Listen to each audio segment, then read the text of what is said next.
नमस्कार दोस्तों, मेरा नाम है राहुल यादव और आप सभी का स्वागत है आज की स्पेशल वीडियो में। दोस्तों, अपने बारे में तो हम लोग डेली ही बात करते हैं कि हमें म्यूचुअल फंड में कौन सी एसआईपी करनी चाहिए, कौन सी नहीं करनी चाहिए। रिटायरमेंट प्लान के बारे में भी हम लोग बात करते हैं और नॉर्मली लोग पूछते हैं कि सर मेरी एज इतनी है तो मुझे अपनी एसआईपी कितने की करनी चाहिए, कैसे करनी चाहिए। वो सब तो डेली चलता रहता है, लेकिन आज की वीडियो जो मैंने स्पेशली रखी है ना, वो मैंने रखी है बच्चों के लिए। अगर आपके बच्चे हैं, आप उनके नाम से एसआईपी करना चाहते हैं तो कौन से फंड्स उनके लिए आप ले सकते हैं। क्योंकि देखिए, चिल्ड्रन डे पर स्पेशल वीडियो मैंने बनाई है। कुछ लोगों ने मुझे मेल किया था कि सर हम लोग बच्चों के लिए अगर इन्वेस्टमेंट स्टार्ट करें तो किस तरह से हम कर सकते हैं। क्योंकि देखिए, सभी लोग चाहते हैं कि मेरे बच्चों का जो फ्यूचर है ना, उसके लिए मैं कुछ ना कुछ ज़रूर करूं, उसको मैं सिक्योर करने की कोशिश करूं। भाई देखिए, फ्यूचर में क्या होगा ये तो किसी के हाथ में नहीं है, लेकिन कोशिश तो सभी लोग करते हैं कि जो मेरे बच्चे हैं वो आगे जाकर परेशानी का उनको सामना ना करना पड़े। तो उसके लिए कैसे फंड्स हम लोग जुटा सकते हैं, कैसे हम लोग एसआईपी स्पेशली उन्हीं के नाम से कर सकते हैं, सब कुछ आज की वीडियो में डिटेल में हम लोग समझने वाले हैं। तो वीडियो आज की काफ़ी ज़्यादा इन्फॉर्मेटिव है आपके लिए और स्पेशली आपके बच्चों के लिए होने वाली है। तो बहुत ही ध्यान से आप इस वीडियो को देखिएगा और समझिएगा। आइए स्टार्ट करते हैं। टॉपिक आपके सामने है, टॉप 3 फंड्स फॉर पेरेंट्स। बच्चों के फ्यूचर के लिए आप पोर्टफोलियो कैसे बना सकते हैं। ठीक है, स्टार्ट करते हैं। देखिए, बहुत लंबी वीडियो नहीं है, केवल 3 फंड्स मैंने यहाँ पर रखे हैं। बहुत ज़्यादा फंड्स मैं आपको बताने लगूँ, फंड्स तो बहुत सारे हैं, तो ये वीडियो थोड़ी सी कंफ्यूजिंग हो जाएगी। आपके मन में कंफ्यूजन और क्रिएट हो जाएंगे कि कौन से फंड में निवेश करूं, कौन से मैं ना करूं। सिर्फ 3 फंड्स रखे हैं, आप अपने रिस्क टॉलरेंस के हिसाब से फंड्स चूज कर सकते हैं।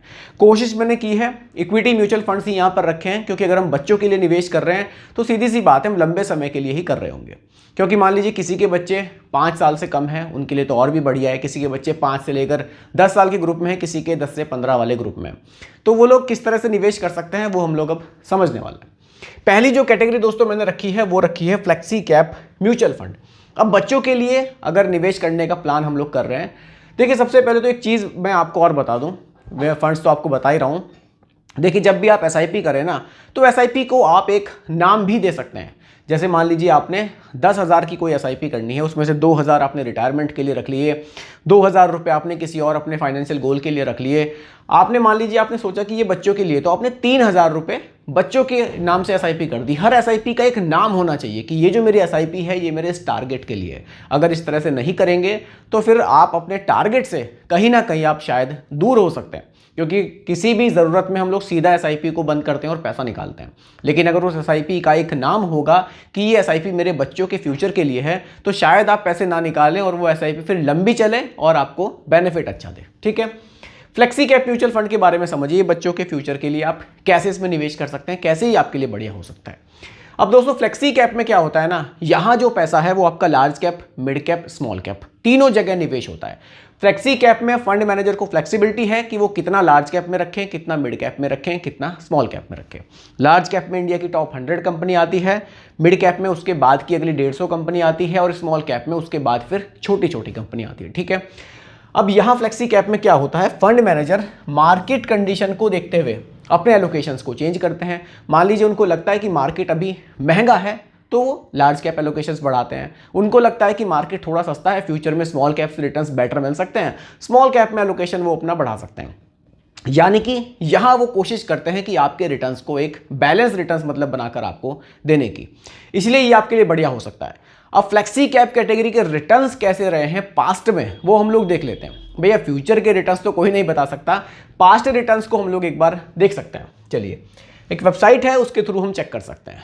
चलिए, यहाँ पर हम लोग सिलेक्ट कर लेते हैं फ्लेक्सी कैप म्यूचुअल फंड। चलिए, फ्लेक्सी कैप है, हम लोग कोशिश करेंगे 10 साल के रिटर्न्स हम लोग चेक कर लेते हैं। देखिए, फ्लेक्सी कैप कैटेगरी में पिछले 10 साल के अगर आप रिटर्न्स देखें तो रिटर्न्स आपके सामने हैं, 19%, 17%, 16%, 15%। तो रिटर्न्स इस कैटेगरी के पिछले 10 सालों में काफ़ी बढ़िया हमें देखने को यहाँ मिले हैं। क्वांट फ्लेक्सी कैप है 19 है, पराग पारिक फ्लेक्सी कैप है 17 है, जीएम फ्लेक्सी कैप है 17 है। तो यानी कि जो फ्लेक्सी कैप कैटेगरी है इसके रिटर्न्स अगर आप देखें तो बहुत बढ़िया देखने को मिले हैं। अगर आपका जो प्लान है, अगर आपने मान ली बच्चे की एज के अकॉर्डिंग आपका प्लान है कि 15 साल तो मुझे निवेश करना ही है, तो Parag Parikh flexi cap, Quant flexi cap, HDFC flexi cap, काफ़ी सारे ऑप्शन है आपके पास। तो फ्लेक्सी कैप कैटेगरी आपके लिए एक बेहतर ऑप्शन यहाँ पर हो सकता है।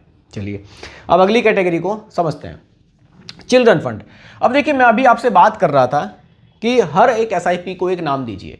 अगर आप नाम नहीं दे पा रहे हैं तो आप डायरेक्टली यहाँ पर म्यूचुअल फंड से भी सुविधा आपको मिलती है, आप डायरेक्टली चिल्ड्रन फंड भी ले सकते हैं। ये भी एक म्यूचुअल फंड ही है, ये भी आपके पैसे को इक्विटी में ही निवेश करेगा, बस यहाँ पर एक नाम दे दिया गया है कि स्पेशली ये बच्चों के लिए फंड है। मतलब स्पेशली कुछ इस तरह से निवेश नहीं होगा, ये फ्लेक्सी कैप की तरह ही काम करता है। पैसा large cap, mid cap, small cap सभी जगह निवेश होगा। बस एक नाम देने से क्या होता है, थोड़ा सा भाव हमारे जुड़ जाते हैं कि ये चिल्ड्रन फंड है, मेरे बच्चों के लिए। लेकिन इस फंड में थोड़ा सा कुछ अलग चीज़ आपको देखने को क्या मिलेगी कि इसमें लॉक इन आपको देखने को मिलता है। इसमें 5 साल के आसपास का लॉक इन आपको देखने को मिलेगा। जो पैसा आप निवेश करेंगे 5 साल से पहले उसको नहीं निकाल सकते। इसका कोई नुकसान नहीं है, इसका बेनिफिट ही आपको मिलेगा। लॉन्ग टर्म में कंपाउंडिंग का बेनिफिट आपको यहाँ से देखने को मिलता है। अगर जल्दी पैसा निवेश करके जल्दी निकालेंगे तो फिर उतना बेनिफिट नहीं मिलता है। लॉक इन होने से एक बाउंडेशन होती है और वो कहीं ना कहीं मुझे लगता है कि बढ़िया चीज़ है, ताकि आप उसको लंबे समय तक निवेश करें और अच्छा बेनिफिट कंपाउंडिंग का लें। तो चिल्ड्रन फंड का भी ऑप्शन आपके लिए बढ़िया हो सकता है। चिल्ड्रन फंड के रिटर्न्स कैसे रहे हैं पास्ट में, उसको भी हम लोग देख लेते हैं। देखिए, जो पास्ट रिटर्न्स होते हैं ना, एग्जाम्पल के लिए रखते हैं ताकि थोड़ा सा आपको एक आइडिया मिल सके। यहाँ भी हम लोग 10 साल रख लेते हैं। चलिए, पिछले 10 साल के रिटर्न्स आपके सामने हैं। 13%, 12%, 11.5%, लगभग हमें इतने देखने को मिले हैं। सबसे टॉप पर HDFC चिल्ड्रन फंड हमने देखा है, 13.76% के रिटर्न्स हमें देखने को मिले हैं। यानी कि चिल्ड्रन फंड के जो रिटर्न्स हैं लॉन्ग टर्म में 12-13% के हमें देखने को मिल रहे हैं, जो कि कोई दिक्कत नहीं है। अगर 12% के रिटर्न्स भी लॉन्ग टाइम में हमें मिलते हैं 10-15 साल में, तो SIP में काफ़ी बेनिफिट हमें देखने को मिलता है। तो आप चिल्ड्रन फंड भी अपने ऑप्शन में रख सकते हैं। इसमें जैसे 5 साल का लॉक इन है, इसमें एक चीज़ और भी है, जब बच्चा 18 साल का होता है तो पैसा विड्रॉल किया जा सकता है। फिर वो लॉक इन उस तरह से काम नहीं करता। मान लीजिए आपने 15 साल की एज में बच्चे के नाम से SIP की, तो लॉक इन फिर 5 का नहीं रहेगा, 3 का रहेगा। ठीक है। अगला जो फंड है वो दोस्तों मैंने रखा है large and mid cap fund. इस कैटेगरी को भी आप रख सकते हैं बच्चे के फ्यूचर के लिए। ये भी एक शानदार कैटेगरी है। इसमें जो आपका पैसा निवेश होगा वो इस तरह से होगा कि लार्ज कैप में पैसा जाएगा, लार्ज कैप में, और मिड कैप में जाएगा। लार्ज कैप का मतलब इंडिया की टॉप 100 कंपनी, और मिड कैप का मतलब उन टॉप 100 के बाद अगली 150 कंपनी। तो यहाँ लार्ज कैप में क्या होता है, मिनिमम 35% जाएगा और मिड कैप में भी मिनिमम 35% जाएगा। बाकी का जो पैसा बचेगा 30% वो स्मॉल कैप में भी जा सकता है, या फिर लार्ज एंड मिड कैप में भी थोड़ा थोड़ा सा फंड मैनेजर बढ़ा सकते हैं।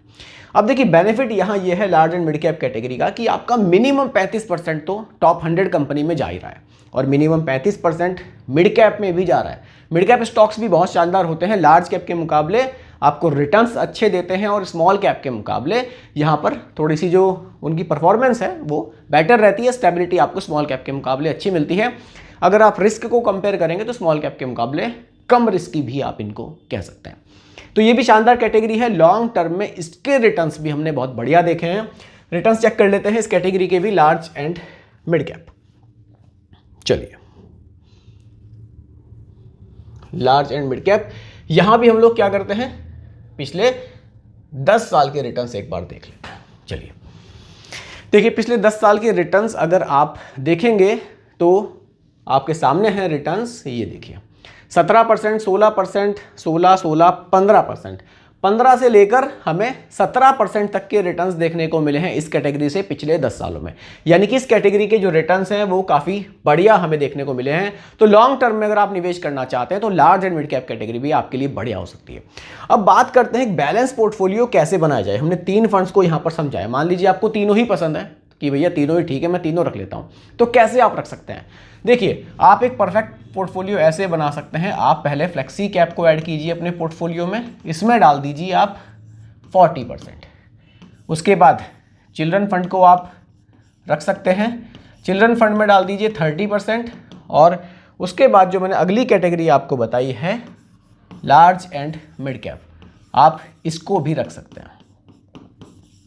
ये इस कंडीशन में है अगर आपको ये तीनों फंड्स पसंद आ रहे हैं। बाकी आपने कोई पोर्टफोलियो बनाया हुआ है, उसमें आप ऐड करना चाहते हैं तो फिर एक कैटेगरी आप तीनों में से ऐड करके चल सकते हैं।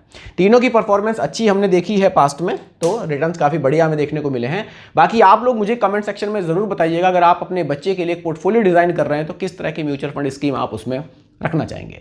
देखिए, टोटली डिपेंड करता है कि हम कितने समय के लिए निवेश कर रहे हैं। कोशिश कीजिए अपने बच्चों के लिए जितना जल्दी हो सके आप SIP को स्टार्ट कीजिए, ताकि लॉन्ग टर्म में आप उसके मैक्सिमम बेनिफिट्स तक पहुंच सकें। बाकी दोस्तों यही आज की वीडियो का टॉपिक मैंने रखा था। उम्मीद करता हूं कि टॉपिक आपको पसंद आया होगा। बाकी रिकमेंडेशन नहीं है, सिर्फ एजुकेशनल पर्पस वीडियो आप लोगों के लिए बनाई गई है। पसंद आई हो लाइक शेयर जरूर कीजिएगा, चैनल पर नए हैं सब्सक्राइब कीजिएगा। मिलते हैं जल्दी एक और नई वीडियो के साथ। धन्यवाद।